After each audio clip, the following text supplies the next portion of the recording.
Selamat berjumpa kembali pemirsa. Jika Anda berpikir seni lukis selalu identik dengan kanvas mahal dan cat akrilik, bersiaplah untuk terkejut.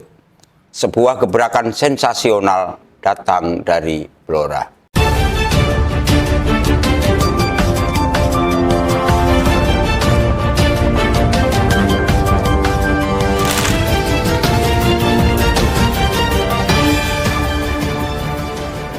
Seorang pelukis revolusioner, Pungki Adisulistyo, telah membuang kanvas dan beralih ke material yang tak terduga. Kertas wallpaper bekas dan pewarna dari angka, bahkan dicampur yodium obat luka. Kita akan bedah tuntas filosofi radikal di balik revolusi seni yang disebut-sebut paling gila-gilaan ini. Pemirsa, lupakan sejenak kanvas linin mahal dan cat minyak Eropa. Di jantung Blora, sebuah revolusi artistik tengah bergolak, dipimpin oleh seorang pelukis yang berani mendobrak setiap pakem seni konvensional. Pungki Adisulistyo, nama yang kini ramai diperbincangkan, tidak sekadar menggelar pameran tunggal. Ia meluncurkan sebuah pernyataan keras tentang apa itu seni, media, dan material. Dalam gelaran bertajuk pameran lukisan tunggal, Pemberontakan Sang Maestro yang berlangsung pada 6 hingga 12 Desember di Blora Creative Space atau BCS, Pungki memajang 50 karyanya yang lahir dari rahim tahun 2025. Namun sorotan utama bukanlah pada tema lukisannya yang memang memendam kisah masa lalu yang mendalam, melainkan pada materialnya yang luar biasa nyeleneh. Material gila sang pemberontak. Di tengah atmosfer galeri yang hening, tidak ada satupun aroma khas cat minyak atau akrilik yang tercium. Sebab, Pungki telah melakukan dosa terbesar dalam dunia lukis. Ia menolak kanvas. Sebagian besar dari kertas, dari bahan wallpaper bekas, ujar Pungki dengan sorot mata penuh makna. Yang patung juga barang bekas, instalasi juga dari bekas.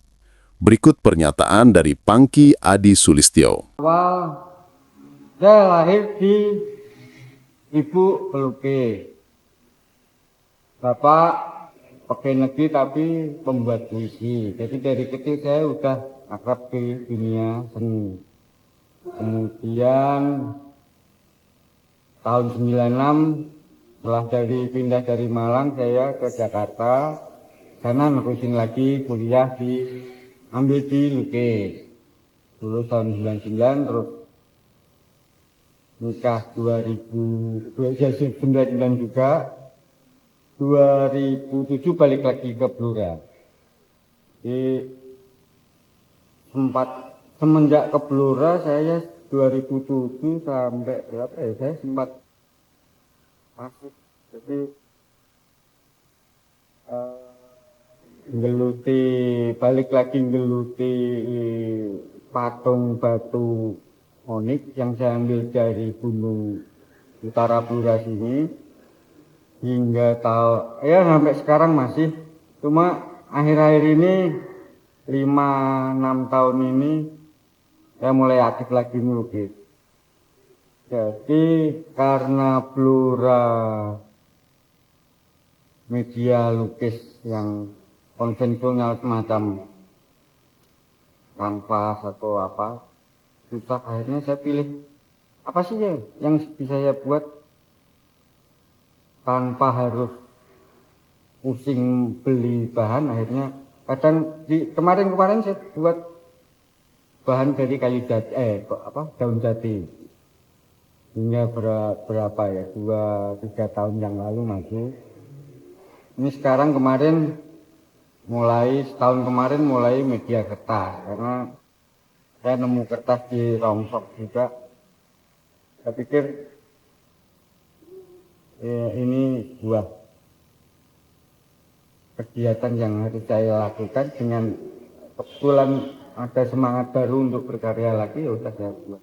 Angka sebenarnya media yang saya temukan di toko bangunan yang hampir tutup. Jadi artinya saya nggak sengaja, saya pikir ini serbuk serbuk arang gitu kan, awalnya serbuk arang, kemudian saya bawa pulang, lu kok nggak bisa gitu kan, nggak bisa, tapi saya balik lagi, ini apa sebenarnya, saya tanya gitu, ini angka itu bahan pewarna pelitur zaman kuno. Oh, kok warnanya hitam? Oh, warnanya banyak ya. Ternyata warnanya ada coklat, kuning, merah, biru. Akhirnya saya beli terus saya coba mix dengan beberapa, pakai air, pakai lem putih, pakai apa, macam-macam, dengan teknik pengerjaan juga beda-beda. Ya, ada kesenangan dan semangat baru di saat mengerjakan. Artinya nggak harus pakai bahan-bahan konvensional, tapi saya bisa berkarya. Maksud saya bahwa dengan bahan atau apapun, panjang kita niat untuk berkarya, kreativitas dengan bahan sederhana pun akan berhasil. Semoga kalau saya masih dalam kondisi semangat seperti ini, ya mungkin ada lagi pameran. Saya di luar dari Pemkab Blora, saya cuma hanya berkarya, semoga bisa yang datang sini kemudian tertarik, tersemangati, itu cuma itu. Sebelumnya saya pengen pameran di kota-kota besar, karena ini pameran tunggal saya. Tapi saya balik lagi bahwa saya hanya ide-ide yang muncul di kota kelahiran saya ini, dan sengaja sebenarnya kalau boleh saya sebut bahwa pameran tunggal saya ini sebenarnya kado untuk Blora. Dan puncaknya pun saya pameran tanggal 6 sampai 12, tapi puncak acara sebenarnya saya fokuskan di 11. 11. Oh, pas hari jadi. Ya. Itu saya ada melukis bersama dengan objek kentrung yang itu wakil nafas dari kebudayaan Blora yang mulai remang-remang hilang maksudnya. Karena nggak ada, saya berharap dengan dilukiskan, artinya saya harap ini bukan melukiskan tapi memaknakan. Barangkali ada ide dari generasi muda yang mengembangkan budaya terakhir ini. Pernyataan ini bukan sekedar upaya penghematan, melainkan sebuah filosofi radikal. Pungki berargumen bahwa keterikatan pada kanvas justru menghambat kreativitas. Pelukis harus menunggu, membeli, dan terbatasi. Baginya, barang rongsokan dan kertas bekas justru memiliki nilai sejarah dan narasi yang tak tertandingi. Kalau saya nuruti pemahaman konvensional, saya nggak akan segera berkarya, tegasnya. Jadi saya pikir, kalau saya pakai kertas dan barang hasil ambil rongsok, justru memiliki nilai karena bisa bercerita sesuatu.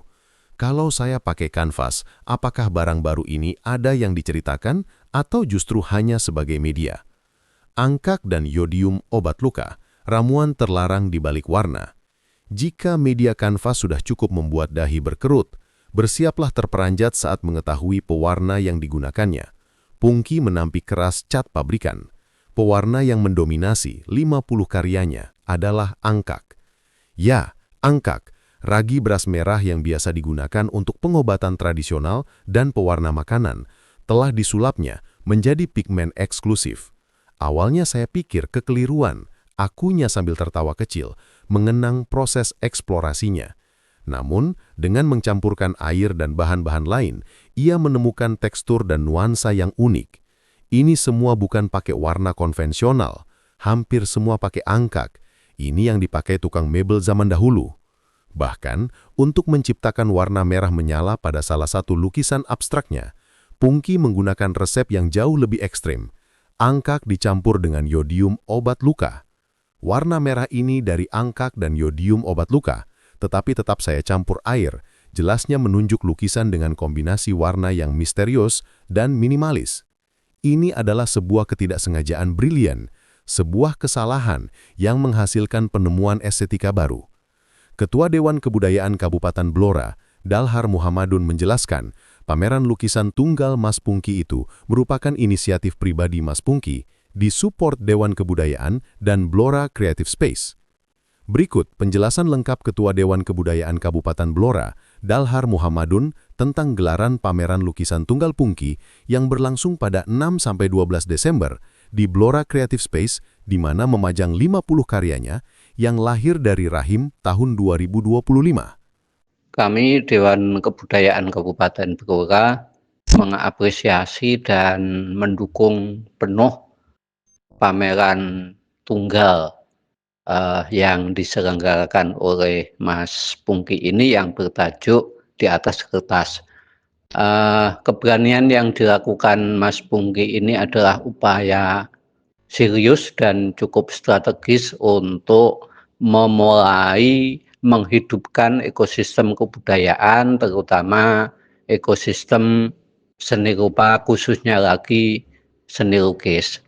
Apa yang dilakukan Mas Pungki ini adalah benar-benar sebuah keberanian, dan ini untuk membuktikan bahwa pameran tunggal di Blora bukan hal yang mustahil dilakukan oleh seniman lukis Blora. Harapan kami dalam waktu yang tidak terlalu lama nanti ada pelukis-pelukis yang lebih muda ataupun seniman-seniman lain yang berani mewujudkan mimpinya untuk melakukan pameran tunggal, baik di GNI maupun di tempat lain di Kabupaten Blora. Terima kasih. Sensasi ini tak hanya memikat kalangan sesama seniman, tetapi juga berhasil menyedot atensi publik Blora. Pada Minggu 7/12, BCS diramaikan oleh rombongan mahasiswa IAI Khoisinatul Ulum. Mereka tampak khusyuk melangkah perlahan dari satu bingkai kertas bekas ke bingkai lainnya. Pameran ini kan gak ada terus-menerus. Jarang, ujar sejumlah pengunjung yang datang karena penasaran. Mereka merasa momentum ini adalah barang langka yang biasanya hanya ada di kota-kota metropolitan. Lebih dari sekedar keunikan material, sejumlah pengunjung menangkap kedalaman emosi dalam karya Pungki.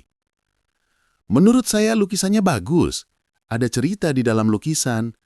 Memendam cerita kehidupan masa lalu. Interpretasinya, mereka menilai karya Pungki memiliki ciri khas kuat, minimalis, terkesan abstrak, dan jenis lukisan yang jarang mereka temui. Saya Mia Ayunita. Dan satu Saya Juwita di Jepon. Jepon. Iya. Berdua saat Jepon. Iya. Awalnya tahu dari TikTok ya, dari TikTok seliweran, terus ini ngajak kita mau datang, ayo datang gitu. Terus kita datang ke sini, lihat pamerannya. Ya, soalnya di TikTok itu udah kayak udah pada kesini gitu loh, kan baru openingan kemarin. Cuma udah pada rame. Pamerannya pun juga bagus-bagus banget. Ya, Kayak ada gambarannya. Ini menggambarkan kayak pikiran atau apa gitu. Semoga pemuda remaja yang di Blora bisa langsung ke sini. Harapannya kita sebagai pemuda itu lebih mengenal seni gitu. Bagaimana sebuah gambar itu bisa berbicara, bisa diapresiasikan ya melalui seni. Pemberontakan Pungki tidak berhenti di lukisan. Di sudut ruangan berdiri patung dan instalasi yang juga terbuat dari barang bekas. Ada patung kayu yang sengaja dibiarkan tanpa pelitur, menentang kejumudan yang mengharuskan kayu selalu dipernis. Paling menarik adalah instalasi bintang merah. Pungki buru-buru menampik asosiasi politik. Baginya bintang itu adalah simbol lokal yang ia ingat sejak masa kecil. Lintang kemukus atau bintang berekor. Lintang kemukus itu simbol, penanda akan terjadi sesuatu, ungkapnya penuh harap. Harapan saya, seorang perupa bisa jadi penanda zaman. Pungki Adi Sulistyo telah membuktikan bahwa seni sejati tidak terikat pada harga kanvas atau nama besar cat. Dia merayakan proses kelahiran karyanya, seperti menunjukkan anak yang baru lahir ke orang lain, menggunakan media yang paling jujur, yaitu remah-remah sejarah yang ia pungut dari tempat sampah. Pameran ini adalah tamparan keras bagi establishment seni, sekaligus pengingat bahwa keindahan sejati bisa ditemukan di mana saja, bahkan dalam sebotol yodium dan segenggang angkat. Apakah material unik ini akan menjadi tren baru dalam dunia seni, atau hanya sebuah pemberontakan sesaat? Hanya waktu dan karya-karya Pungki berikutnya yang akan menjawab. Demikian pemirsa kisah Pungki Adi Sulistyo dari Blora yang mengajarkan kita bahwa seni tidak pernah terikat pada batasan atau harga. Dari kertas bekas, angka, dan bahkan yodium obat luka, ia membuktikan bahwa kreativitas sejati bisa lahir dari mana saja. Pertanyaannya gini, apakah revolusi Pungki ini akan mengubah cara kita memandang seni di masa depan? Kita nantikan bersama. Sekian ulas berita kali ini. Saya, Urip Daryanto, bersama seluruh kru Blora TV yang bertugas. Mohon pamit undur diri. Sekian. Assalamualaikum warahmatullahi wabarakatuh.